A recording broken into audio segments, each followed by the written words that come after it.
నమస్తే. శ్రీ గురుభ్యో నమః. శ్రీమాత్రే నమః. ఆదిత్యాయ చ సోమాయ మంగళాయ బుధాయ గురు శుక్ర శనిభ్యే రాహవే కేతవే నమః. శ్రీమాత శ్రీ మహారాజ్ఞి శ్రీమత్ సింహాసనేశ్వరి చిదగ్నికుండ సంభూత దేవకార్య సముద్యత ఉద్యద్భాను సహస్రాభ చతుర్భావ సమన్విత రాగస్వరూపాషాఢ్య క్రోధాకారాంకుశోజ్వల శ్రీమాత్రే నమః.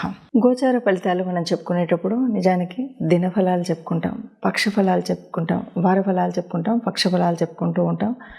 ఇలా మనం ఎందుకు చెప్పుకుంటున్నాం? మరి ఆ ఒక్క రోజులో అంత మార్పు ఉంటుందా అంటే, ఆ ఒక్క రోజుకు గాను ఏదైనా గ్రహాల యొక్క యుతి, దృష్టి, వీటి యొక్క ప్రభావం వల్ల మన మీద ఎలా ఉంటుంది అని చెప్పుకోవడం కోసం చెప్పుకునేటువంటిది.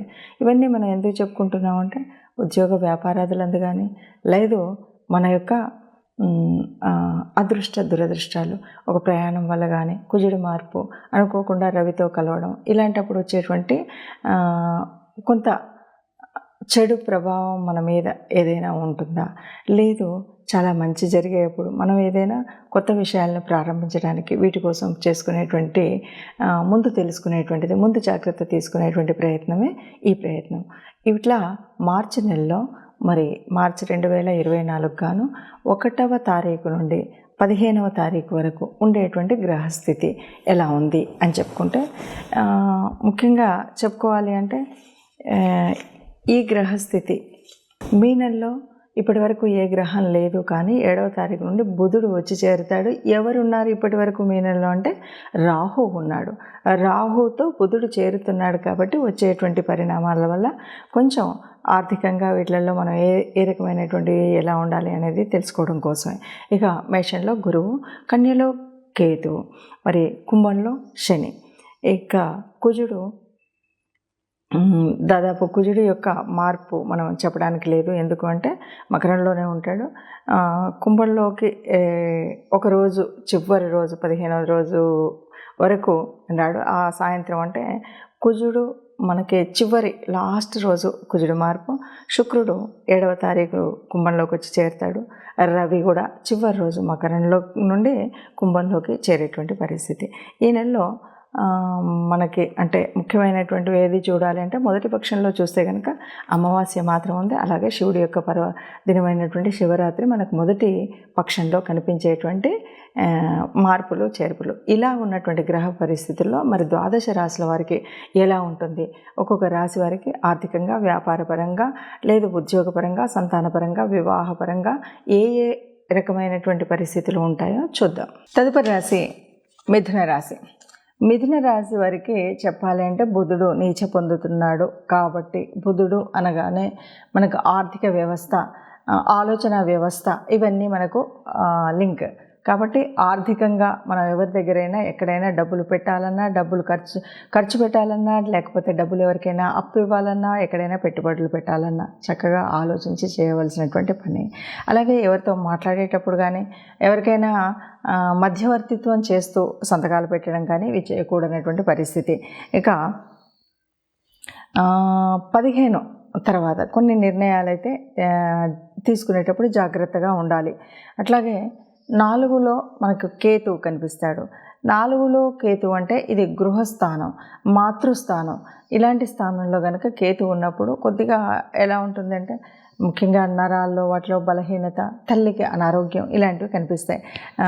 సంతానం విషయంలో కొంత ఘర్షణ, అంటే పిల్లలు మన మాట వినకపోవడం కానీ, పిల్లలు లేకపోవడం కానీ, ఉన్నటువంటి పిల్లలకు ఆర్థికంగా ఇబ్బందులు కలగడం కానీ, పిల్లల వివాహంలో కానీ, పిల్లల ఉద్యోగ విషయాల్లో కానీ మనకు కొంత ఘర్షణ అనేటువంటిది ఉంటుంది. అట్లాగే వాడి యొక్క వివాహ విషయంలో కూడా కొంత ఇబ్బంది పడవలసినటువంటి పరిస్థితి అయితే ఉంటాయి. కానీ ఉద్యోగం కోసం ఎవరైతే ప్రయత్నిస్తున్నారో 2వ పక్షంలో బాగుంటుంది. అంటే మాసంలో 2వ స్థితిలో బాగా ఉంటుంది. కానీ ఆ ఉద్యోగాలు ఉన్నప్పటికీ కూడా స్ట్రెస్ మాత్రం ఎక్కువగా ఉంటుంది. ఉద్యోగ పరిస్థితుల్లో, ఉద్యోగ ప్రాంతంలో ఉద్యోగాలు ఉన్నప్పటికీ, ఉద్యోగాలు దొరికినప్పటికీ, ఉద్యోగాలు చేస్తున్నటువంటి వారు ఉన్నప్పటికీ, ఉద్యోగం చేసే చోట్ల స్ట్రెస్ అనేది మాత్రం ఎక్కువగా ఉంటుంది. కాబట్టి ఇలాంటి స్ట్రెస్ ఇదేది లేకుండా ఉండాలి అంటే తప్పనిసరిగా మీరు నిత్య పూజ చేసుకునేటువంటి వాళ్ళు చేసుకోవడమే కాకుండా, బుధుడు నీచంలో ఉన్నప్పుడు ఈ గ్రహం కల్పిస్తుంది. కాబట్టి బుధుడు అనగానే మనకు బుధవారం అంటే ఆ శ్రీరామచంద్రుడి రామచంద్రుడికి ఇష్టమైనటువంటి స్థితి కనుక విష్ణు సహస్రనామాలు చేయడం కానీ, శ్రీరామ సంబంధిత ఆరాధన చేయడం కానీ చేసినట్టయితే చక్కగా ఉంటుంది అని చెప్పచ్చు.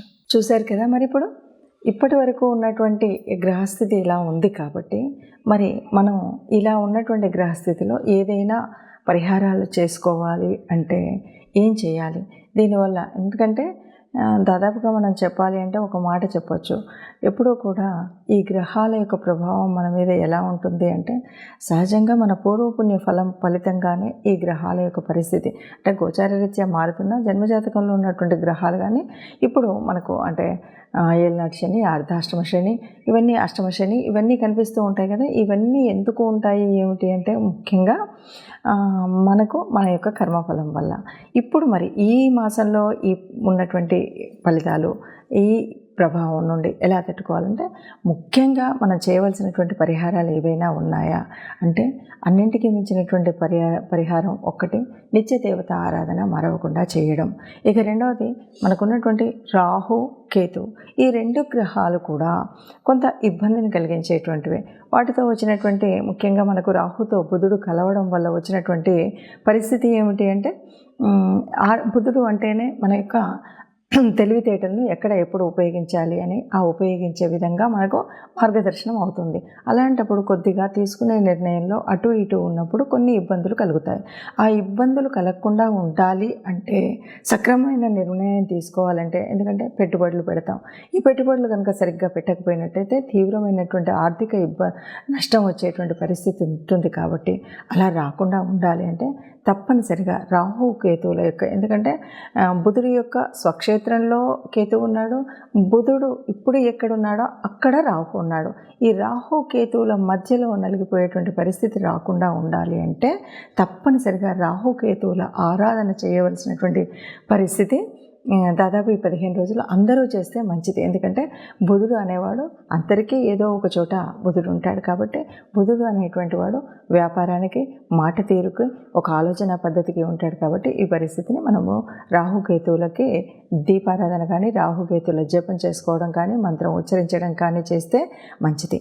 అలాగే ఏళ్ళనాటి శని ప్రభావం పడుతున్నటువంటి రాశులు కొన్ని, అంటే శని ఇప్పుడు కొద్దిగా శనిగ్రహ ప్రభావం వల్ల ఇబ్బంది పడుతున్న వారందరూ కూడా శని గ్రహం దగ్గర శని మంత్రం చదవడం ఇలాంటివి చేయాలి. లేదు ఎక్కడైనా సరే గోశాలలో గోగ్రాసం ఇవ్వడం. ముఖ్యంగా కార్మికులు ఎవరైనా ఉంటే వారికి ఏ రోజైనా ముఖ్యంగా శనివారం రోజు పిడికెడన్నం పెడితే మంచిది. ఇంకా అన్నింటికీ మించి కుజుడు, ఇక్కడ కుజుడు, శుక్రుడు, రవి వీళ్ళంతా ఒక్కచోట ఉండడం, ఏ ప్రభావం తెలియకుండా ఉండడం, రవి ప్రభావం వల్ల కొద్దిగా ఇబ్బంది కలగడం ఇవన్నీ ఉన్నటువంటి పరిస్థితి కనుక కుజుడు అంటేనే మనం కుజుడు సరి అయినటువంటి పరిస్థితిలో ఉంటే మంచిది. అలా కాకుండా ఉన్నప్పుడు ఏమవుతుందంటే కోపం వస్తుంది, చికాకు ఉంటుంది, తర్వాత దెబ్బలు తగిలించుకోవడం, ప్రయాణాలలో ఇబ్బందులు కలగడం ఇలాంటి మార్పులు అన్నీ కూడా మనకు కనిపిస్తాయి. కాబట్టి కుజగ్రహ అనుగ్రహం కోసం కూడా మనం కుజ ఆరాధన చేయడం, ముఖ్యంగా మంగళవారం రోజు సుబ్రహ్మణ్య స్వామిని ఆరాధించడం. సమయం లేదు, వీలు లేదు, ఇంట్లోనే సుబ్రహ్మణ్య స్వామిని ఒక ఎర్రటి పూలు 2 పెట్టి ప్రార్థించడం. వీలైతే ఈ మాసంలో వీలైనప్పుడు కొంచెం కందిపప్పు లాంటిది ఎవరికైనా దానం చేయడం, ఇలాంటివి చేస్తే గనక కుజగ్రహం ఉన్నటువంటి ప్రభావం వల్ల కానీ, శనిగ్రహ ప్రభావం వల్ల కానీ వచ్చేటువంటి ఏదైతే దుష్పరిణామాలు ఉన్నాయో అవి రాకుండా ఉంటాయి. అలాగే మనకి రాహుకేతువుల యొక్క పూజా విధానాన్ని చేసుకున్నట్టయితే ఈ ఇబ్బందులు ఏవి ఉండకుండా ఉంటాయి. ఏది ఏమైనా సరే ఈ మాసంలో కానీ ఒక్క నిమిషం ఏది ఏమైనా సరే మనకు ఇప్పుడు జరుగుతున్నటువంటి గ్రహస్థితి మూలంగా వచ్చేటువంటి చెడు జరగకుండా ఉండాలంటే ఈ పరిహారాలు చేసుకోవడం మంచిది. అలాగే అందరూ సుఖంగా ఉండాలి, అందులో మనం ఉండాలని భావిస్తూ సర్వే జన సుఖినో భవంతు. నమస్తే.